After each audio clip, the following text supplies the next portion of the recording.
welcome to our webinar, Cambridge Primary and Lower Secondary Wellbeing Curriculum, Resources, Assessment and Teaching Tips. I'm Tamsin Hart from Cambridge University Press and Assessment, and I'll be hosting this webinar for our speakers, Sarah Nelson, Irenka Suto and Pauline Stirling. Thank you for joining us today. That's the end of our introduction. Let me now hand over to Sarah. Hello everyone, my name's Sarah Nelson. I'm Curriculum Programmes Manager here at Cambridge, and I developed and manage our primary and lower secondary wellbeing curriculum. Next. So today we're going to do our webinar in 3 parts. So our first section will be Irenka and myself talking about our primary and lower secondary wellbeing curriculum and the Cambridge Wellbeing Check. Pauline will then talk to you about the Cambridge Digital Teacher Resources, and then at the end we'll have around 15 minutes for question and answers. So as Tamsin already mentioned, there is the Q&A button at the bottom of your screen, so feel free throughout to be able to add your questions and we'll come to them at the end. I'll now hand over to my colleague Irenka to start us off. Thank you, Sarah. Hello everyone, I'm Irenka Suto and I'm the Head of Assessment and Research at Cambridge Chem, that's Cambridge Centre for Evaluation and Monitoring, and I led the development of the Cambridge Wellbeing Check. Next slide, please. So let's begin with the question of why wellbeing in schools is such an important issue. Why should us as educationalists, why should we as teachers take an interest in wellbeing? Next. I think that there are at least 3 key reasons why wellbeing is so important. Next. The first reason is that wellbeing has intrinsic value. It's of value in its own right. We all want our children to be happy in school and to feel that they're doing well, given how many hours they spend there. There's a famous book called 15,000 Hours, and it's by the late Professor Sir Mike Rutter, a renowned educationalist in England. And it's got this title, 15,000 Hours, because that's how long children typically spend in school. And that is a huge amount of time. And those of us who are teachers or who are parents or who know children in other contexts want them to feel safe and valued and excited by things during most of their waking hours, regardless of how they do academically. We want there to be a culture of care in our schools where we look out for one another and treat each other really well. That's just as what we want for ourselves in our workplaces as well. Next. The second reason why wellbeing is so important is that a good education is about much more than cognitive development. Next. It's about developing life competencies, or so-called 21st century skills. It's about having strong moral, ethical and social values. And it's about having high mental well-being. And of course, looking at the bigger picture like this is usually called taking a holistic view of educational success. According to the OECD, nurturing all aspects of a student's growth and thinking about how to work towards all of these outcomes in school acknowledges those broader social, societal and economic responsibilities of education. In the UK, the government has recognised that social and emotional development are really critical to success in later life, and they're a key part of a holistic education. Our future generations of leaders and professional workers and parents need to be emotionally literate. They need to be sensitive and aware of the emotions of others. And this is one reason why teaching children about well-being is on the national curriculum in England, just as it is in other countries. In Delhi, for example, in India, there's a happiness curriculum. And of course, in Cambridge, we've developed the well-being curriculum that Sarah is going to talk about in a few minutes' time. Next. And then the third reason why wellbeing is so important is that it's linked with academic success. Researchers at Oxford University reviewed the research literature on wellbeing from a range of different countries published over a period of 10 years. And they found really convincing evidence of a relationship between wellbeing and academic attainment and other educational outcomes as well. Researchers in the UK and also in the USA, in America, amongst others, have demonstrated that there's a link between well-being and academic performance when the two are assessed at the same moment in time, or within a short period of time from each other. And there's also a link when performance is assessed 2 years later. So if you assess well-being, then 2 years later children take their IGCSEs or GCSEs, There's a link, there's an association there. Next slide. Why might this be so? Well, recent research has shown that, that better well-being is associated with more adaptive forms of motivation. So this is students wanting to learn and wanting to progress rather than just focusing on their performance relative to other students or avoiding learning situations and being challenged. And then well-being is also linked to engagement.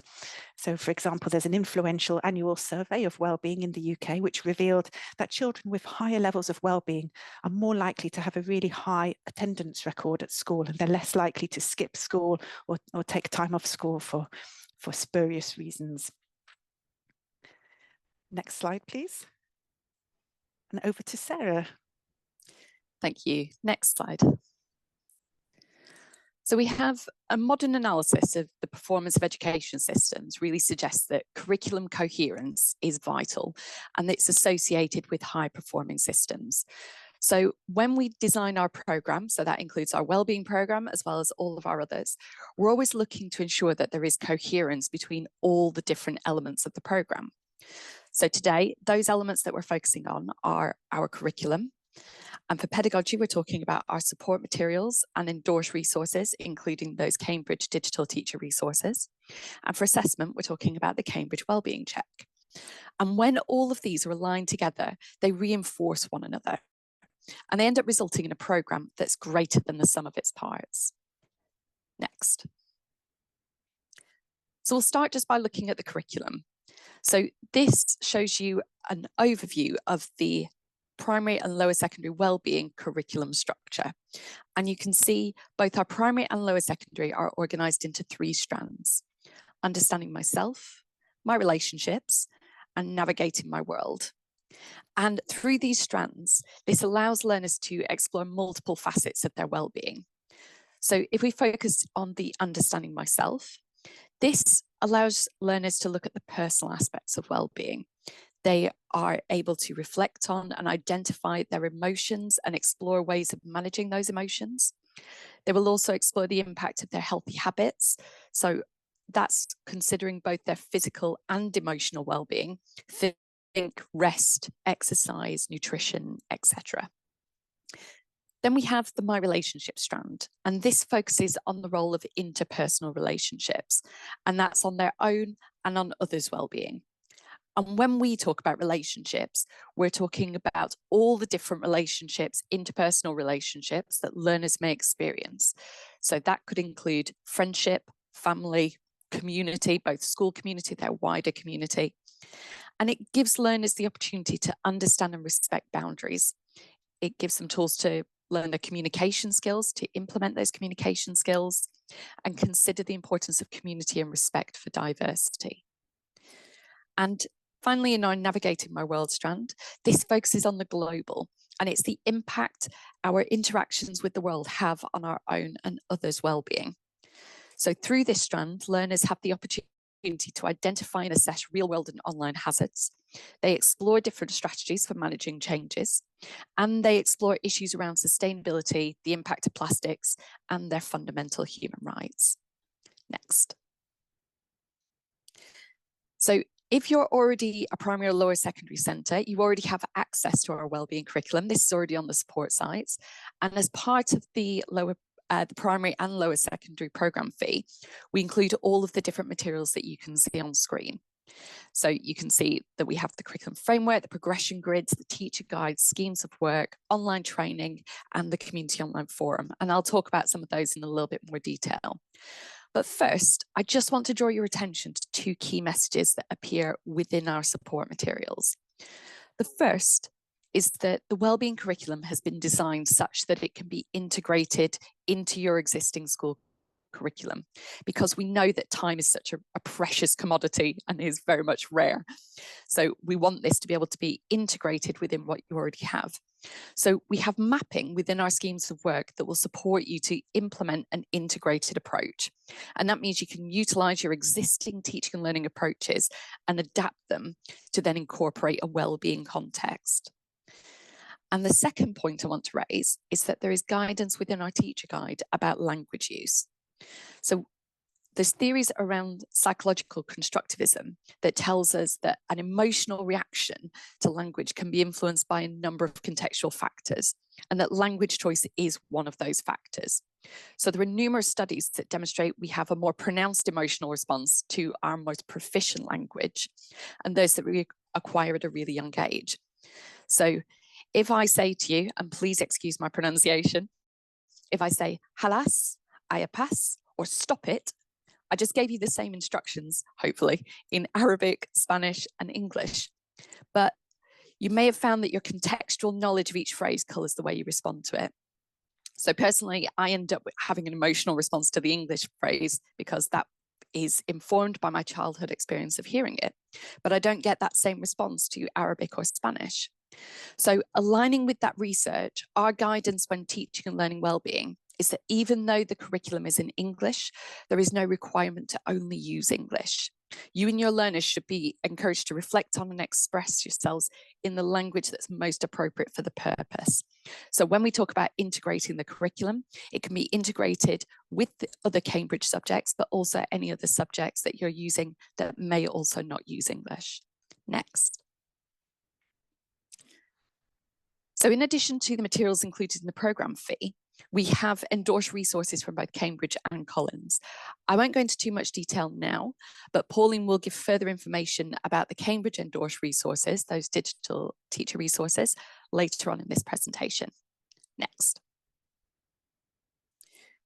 So Irenka is going to talk in more detail about the wellbeing check, but I just want to give a brief overview and to show you how this fits into the idea of curriculum coherence that I introduced earlier. So it's a digital assessment that gives a clear and holistic picture of learners' well-being and gives you the tools that you need to have that positive and lasting impact on learners' well-being. But I just want to draw your attention to the areas that the wellbeing check reports against. So we have in two camps, the feelings and functioning, and we have life satisfaction and negative emotions around feelings. And these broadly align to our understanding myself strand in the curriculum framework. Then on the functioning side, we have the interpersonal well-being, and this broadly aligns to content within our My Relationship strand. And then we have competence well-being, and this is content that runs across all the strands in the curriculum. And as I say, you'll hear more from Irenka about the details of the wellbeing check in a moment. But if we go to the next slide, we can look again at the curriculum coherence diagram that I introduced earlier. So we have our curriculum framework at the top. And then if we go to pedagogy, we can see we have our Cambridge endorsed materials that cover all of the content within the curriculum framework. And then we go to assessment, and we have our Cambridge Wellbeing Check, and that can be taken at multiple points throughout the year with the information being generated, being used to feed back into the cycle.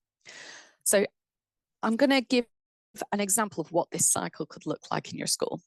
So you might want to start the year, for example, with the Cambridge Wellbeing Check, identifying any particular areas of concern in relation to your learners' wellbeing. At that point, you can then look to the Cambridge endorsed materials because we have mapped all aspects of the wellbeing check back to the curriculum content. So you can identify the areas of the curriculum that are going to be most useful for addressing the identified areas of concern in the wellbeing check reports. And that can then help you decide on the structure of your long, medium and short-term planning. And then once you've decided which content you want to teach within your short and medium-term plans from the curriculum framework, you can then use the ready-made lesson plans from the Cambridge endorsed materials with your learners. And then you can keep going round back to that assessment to use the Cambridge Wellbeing Check again to assess any changes in learners' wellbeing. And you can keep going around in that cycle as many times as you require. I'll now hand over to Irenka to tell you more in detail about the Cambridge Wellbeing Check. Thank you, Sarah. And hello again. Next slide, please. So yes, I'd like to introduce the Cambridge Wellbeing Check. Next, please. I think that assessing wellbeing is really important, and it can be done validly. And here we're talking about assessing children's personal well-being, not their understanding of well-being concepts as such, or their understanding of what they've learnt in classes, but the children's well-being themselves, how they are feeling and functioning. I think there are at least 4 potential reasons why you might assess for uses of wellbeing assessments, such as the Cambridge Wellbeing Check. And the first is that assessments can be used very sensitively and carefully within wellbeing lessons to teach and explore wellbeing with students. And by helping them to understand wellbeing and giving them a language to talk about it, we're giving those children the tools that they need to support high levels of personal wellbeing in the future. So really doing something for yourself is a great way to learn. And then secondly, assessments can also be used to evaluate and understand the well-being of groups of students. So you as a teacher or a head of year or a head teacher may want to know how classes or year groups or whole schools are doing in terms of their well-being. And then this can be a starting point for developing a whole school well-being strategy, for example, and for deciding which groups of students or perhaps which areas of well-being to prioritise, to really focus on most urgently. And then thirdly, assessments can be used to understand individual students' well-being levels. Sometimes there will be students who worry you, and as a teacher you can pick up on low levels of well-being in one or more area, and then follow these up with the learner and access any extra pastoral support where it's needed. And of course, what will vary in terms of pastoral support varies from school to school. And then finally, assessments like the Wellbeing Check can be used to review and to evaluate the impact of interventions to improve well-being. If you're doing something in your school to improve well-being among students, you might want to know, has it really worked? Has it made a difference? So assessing before and afterwards, or partly along the way, can show you if what you're doing is helping. Next slide, please. So the Wellbeing Check is something that I developed with my team and worked closely with the Faculty of Education and the researchers there to develop. And it's an assessment that covers the 4 areas of wellbeing that Sarah described. It's a really simple digital assessment for children, which runs on any PC, any laptop or tablet.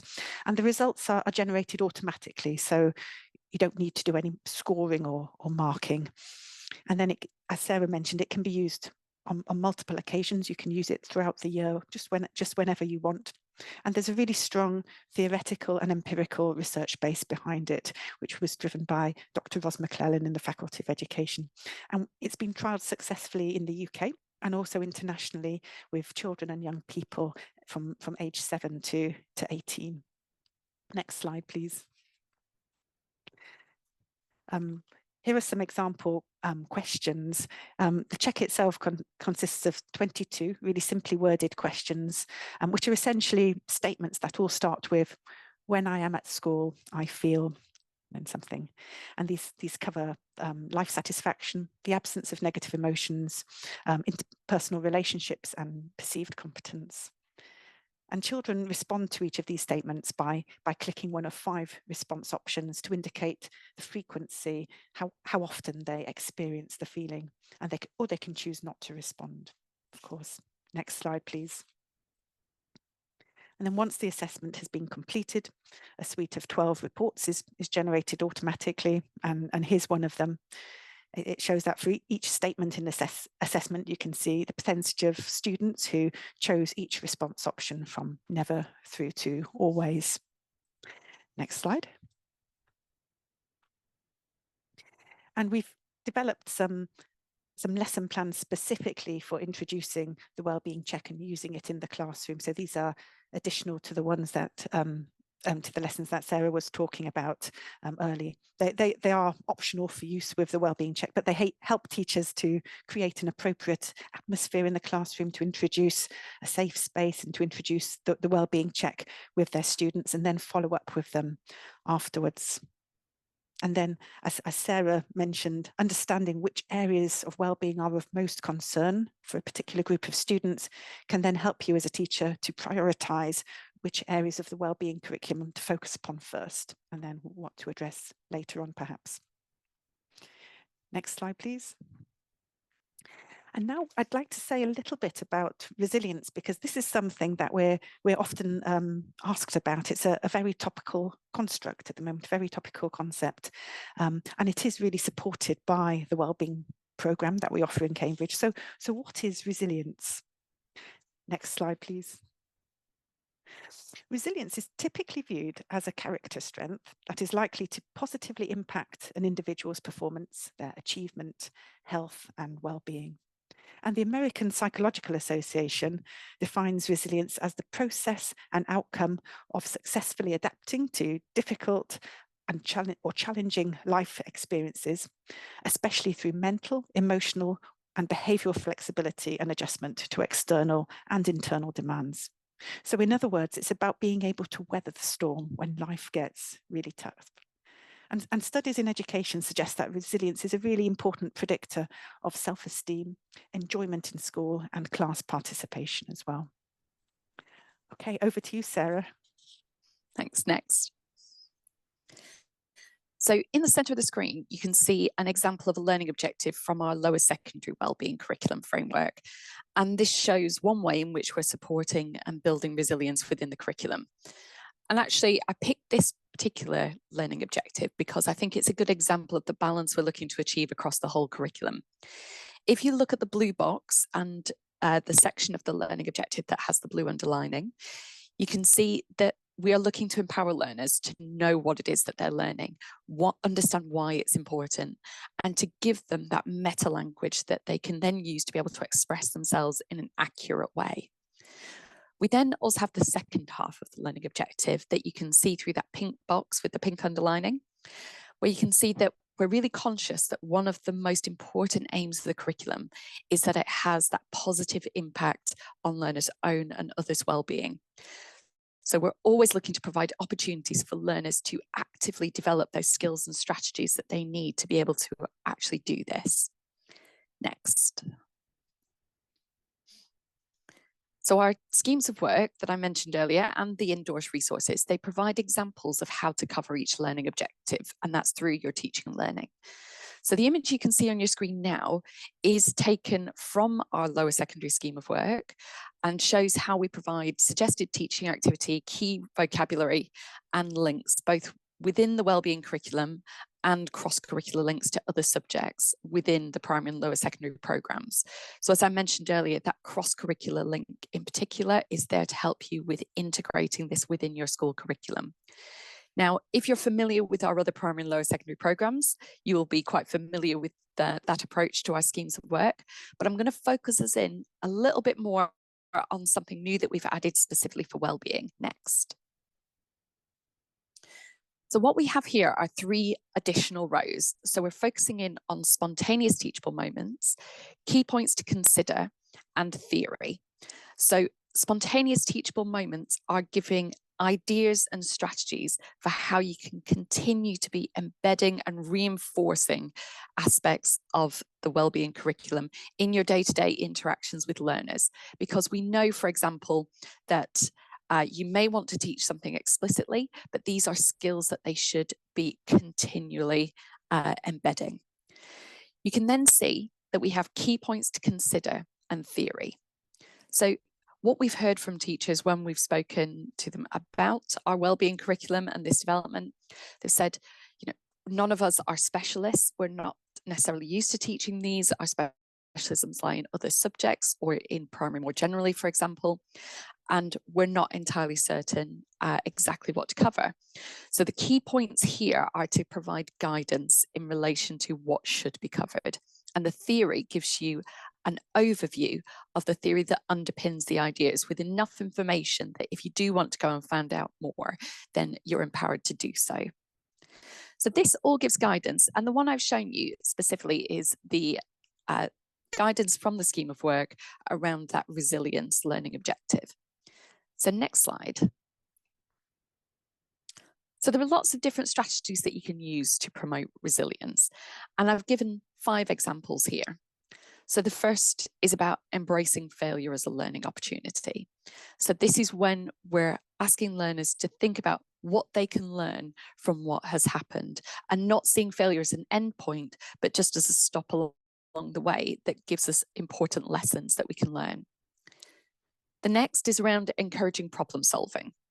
So one way of doing this is to encourage learners to break challenges down into smaller, more manageable chunks. So not seeing it as something overpowering that they can't possibly achieve, but think about those smaller steps. And that way they can think, how am I going to reach the next stage along the way? The next is around promoting positive thinking. So this could be, for example, reframing negative thoughts to be more positive. So an example of this would be that if we start to feel nervous, we might have a racing heart, our voice might become a little bit shaky, we may have that feeling of butterflies in our stomach.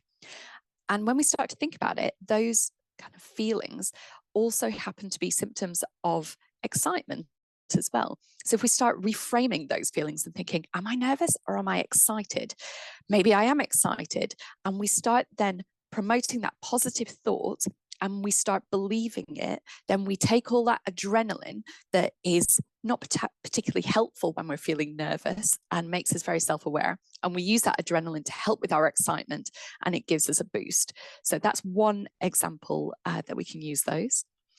We also have modeling resilient behavior. As we know from anything in education, we need to be practicing what we're preaching. And that means you as the teacher demonstrating and vocalizing those positive coping strategies. So if you happen to make a mistake, for example, it's about owning it and saying, oh, you know, I've just noticed something here. This is how I'm going to correct it. This is what I've done to achieve it. By showing it, you're showing learners that they can be it as well. And finally, we have around celebrating resilience when you see it, praising learners' effort, highlighting particular positives.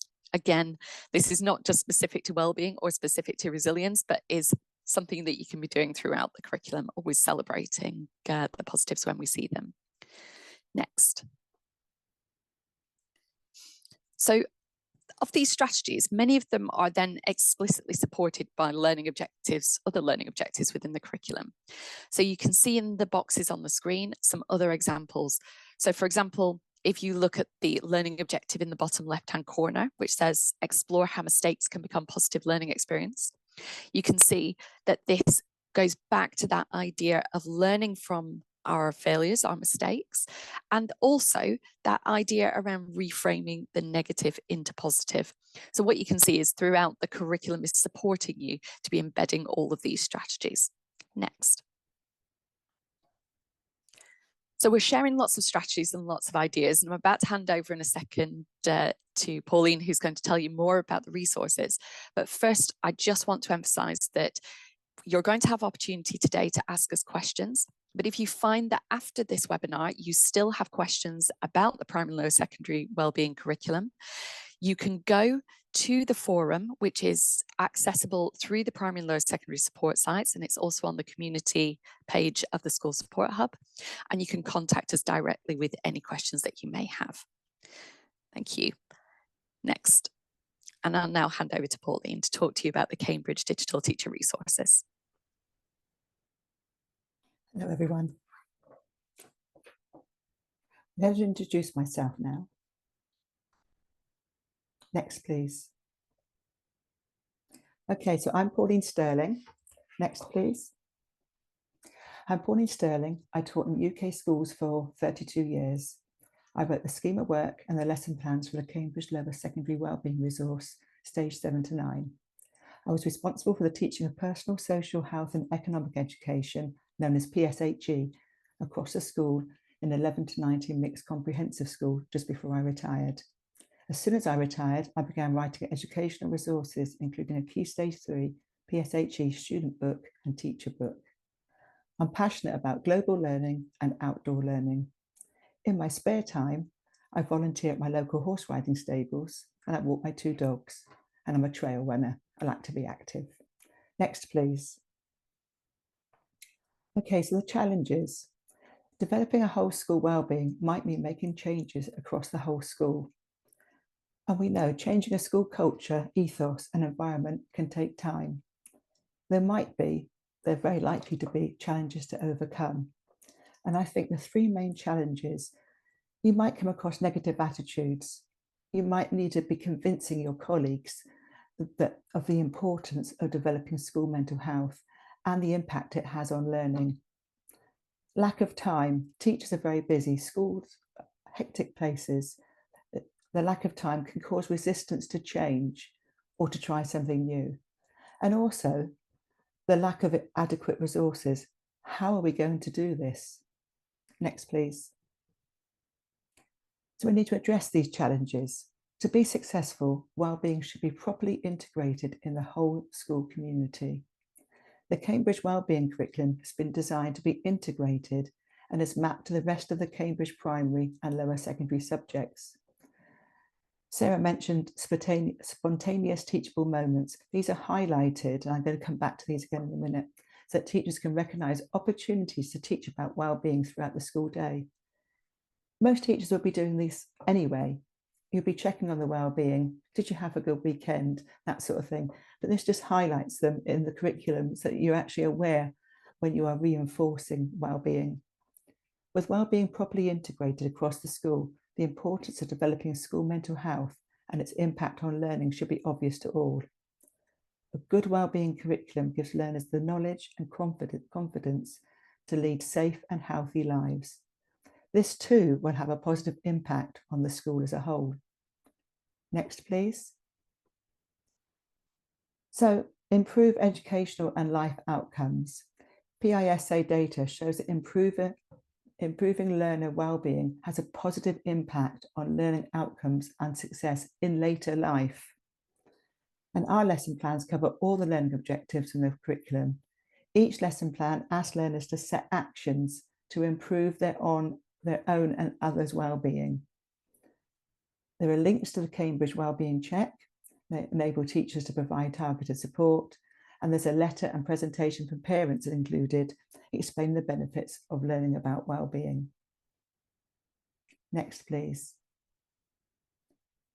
So the Cambridge Primary and Lower Secondary Wellbeing Resources, they provide a suggested teaching structure. So the structure's there, and I'm going to talk about flexibility in a minute, but you don't have to do every lesson, you don't have to do them in an order. The structure's there for you to dip in or to follow the whole course. It provides a mapping between the wellbeing check and the curriculum. And it contains suggested units within 3 strands that Sarah mentioned earlier, split into sub-strands, showing how the learning objectives in the curriculum framework can be grouped and put in order. There's at least one suggested teaching activity for each learning objective. And there's a list of subject-specific language to support learners. Next, please.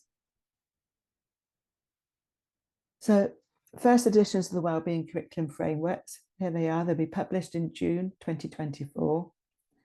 Digital teachers' resources for stages 1 to 3, 4 to 6, and 7 to 9. 7 to 9, the lower secondary being the ones that I've worked on. Sold as site licenses and include 60 lesson plans for each stage. And learners are engaged in role-playing, games, and stories to try and bring the learning to life. Includes links to Cambridge Reading Adventures and the Wellbeing Check. And all the endorsed resources for Cambridge Primary and Lower Secondary curricula are in the resource list on the website. Next, please. Okay, addressing the challenges. Lack of time can cause resistance to change or to try something new. Lack of adequate resources. How are we going to do this? So we have here ready-made resources for busy teachers. So that should address the lack of time and the how are we going to do this? Next, please. So Sarah mentioned this earlier, wellbeing teachers may not be subject specialists and are likely to have lots of other responsibilities. So wellbeing might be something that's informed time or tutor time. It's something that can come up in any area of the curriculum. And so we recognise that. And the lesson plans are easy to access and to download. And they're written in plain English, step-by-step instructions so that teachers can just pick them up and run with them. Next, please. Okay, so this particular lesson plan, Navigating My World, Dealing with Change, it's a sample. So the scheme of work identifies learning objectives with suggested teaching activities and resources that are easily accessible. There is language support with learners who have English as a second language in mind in both the scheme of work and the lesson plans. As you can see, the lesson plans are mapped to other areas of the curriculum and the Cambridge Wellbeing Check. Now, Cambridge uses the term active learning to describe a classroom approach which acknowledges that learners are active in the learning process by building knowledge and understanding in response to learning opportunities provided by their teacher. Active learning fosters learners' learning and their autonomy, giving greater involvement and control over their learning and giving them skills to promote lifelong learning in the future. It's also closely associated with learning how to learn. This approach very much supports the wellbeing curriculum.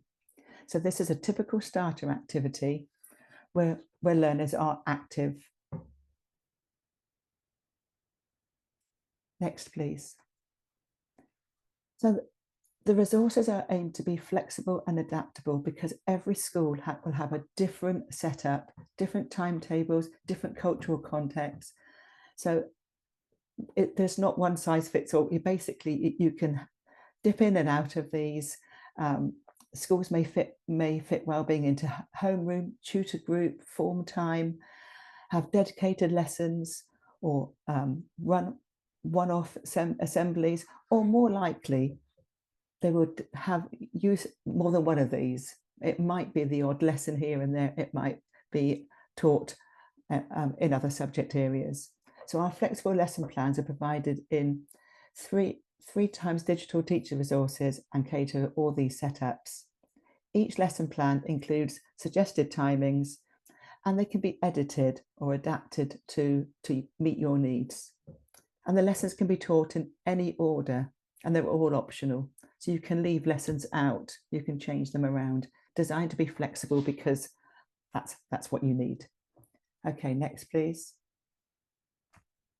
Okay, so to be successful, wellbeing should be integrated in the school community and embedded in the whole school curriculum.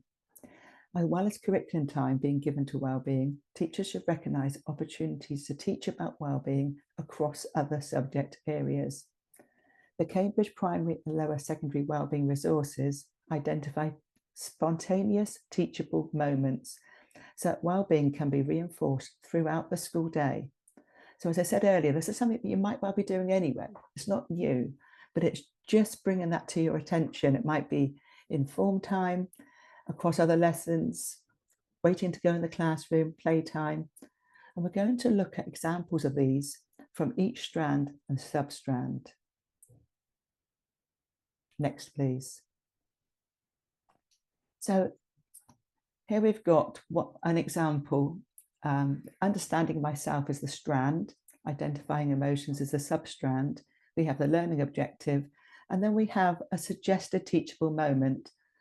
So learners can become frustrated if they cannot express themselves. And we often see this after play or break times. We know when they come back in from play, sometimes they're frustrated and it's because they haven't been able to find the words to say how they're feeling.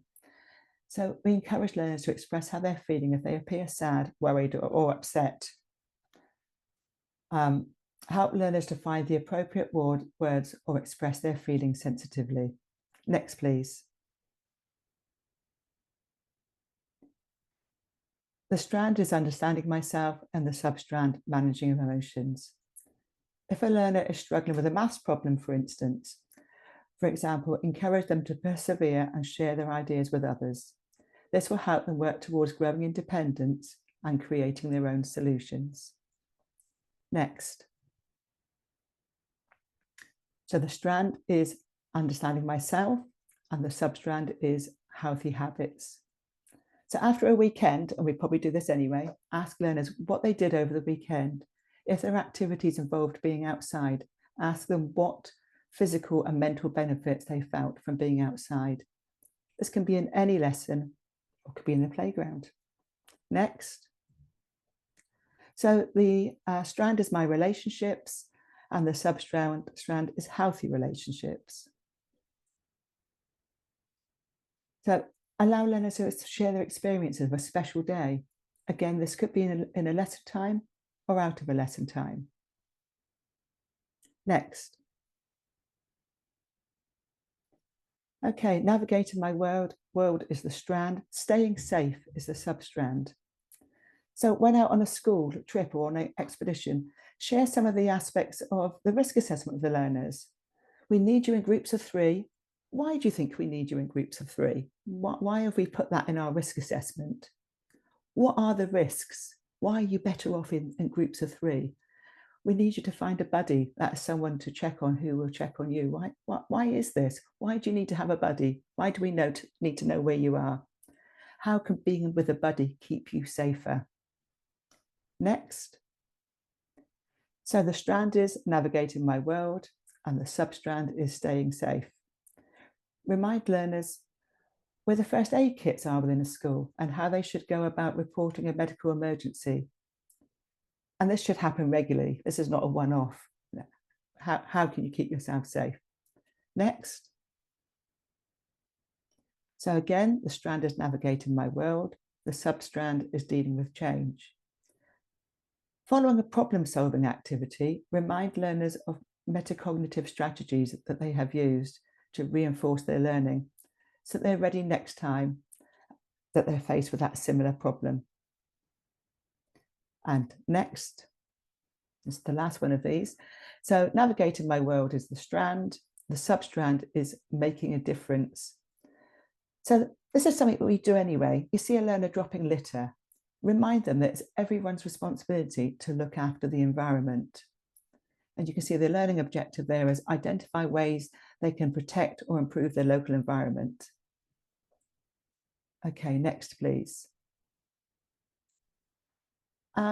This one's about managing behaviour.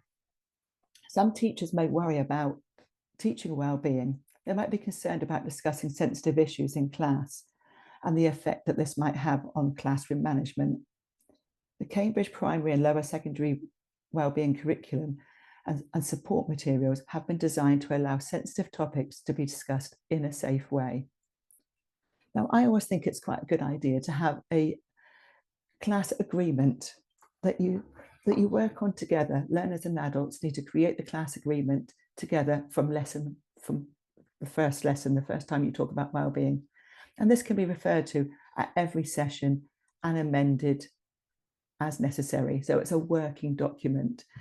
And that helps keep everybody safe and ensure a positive and safe learning environment.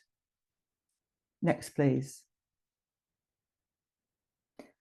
So in our agreement, we need to think about what our rights are and what our responsibilities are. And this is sort of, whether it's a written agreement or just some notes on the blackboard or the whiteboard, it's thinking about what are my rights and what are my responsibilities. I have a right to be heard. I have a right to hold an opinion. I have a right to be respected, not to be teased, and not to share everything about myself. But my responsibility is then to listen to others. I want to be heard.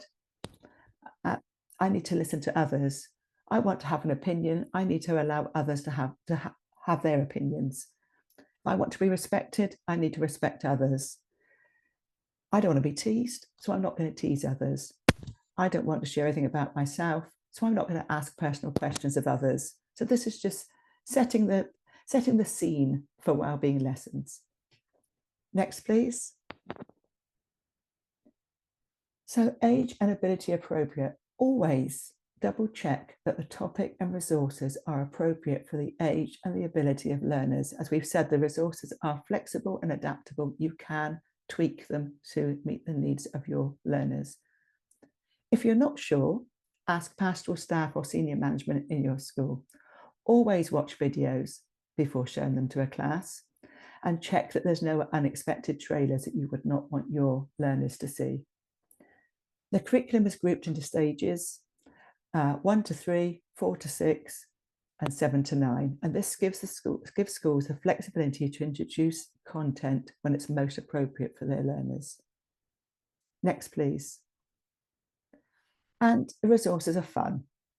Our lesson plans provide active, engaging teaching ideas with varied activity types. Games, stories, role plays, lots of discussion and projects. Next, please.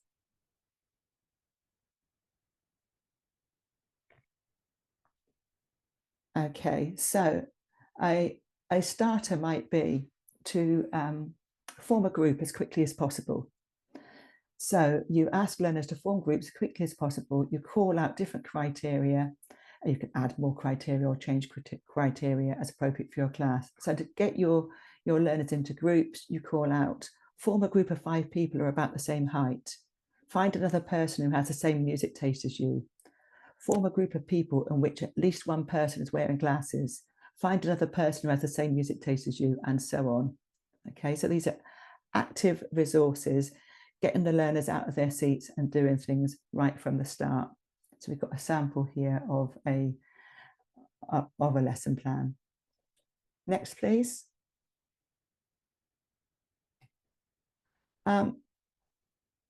The Cambridge primary and lower secondary wellbeing curriculum uses active learning, lots of pair and group work for wellbeing activities. It's better for them to work with their friends, those that they trust and feel they can talk to. Ensure that group sizes are appropriate for class and the activities, and always build in time for reflection and feedback. Listen to what learners have to say. So in another lesson, we've got metacognitive strategies, assessment ideas. And still in pairs, we ask learners to think about the subjects they learn in school and come up with some suggestions of when and how those metacognitive strategies could be used. Learners share their suggestion with their partner until they've created a list of metacognitive strategies, which subject, when and how. Then we set learners the task of beginning to learn a new skill. This could be to crochet or knit, to read some words or characters of a new language, or to write a simple code. We ask learners to create a short video about metacognitive strategies that they are using as they learn. And we ask learners to explain to their partner how they might use the same strategies when learning something else at school. So our assessment ideas assess the learning objective, but following that, we have some ideas on how to reflect on the learning and how to take that forward. Next, please. So this is my last thought on this. You're not expected to know everything. Do not think you need to be an expert on all wellbeing topics. Don't be afraid to tell learners that you're not an expert on a particular subject. However, do make sure you can signpost learners to relevant and appropriate sources of information.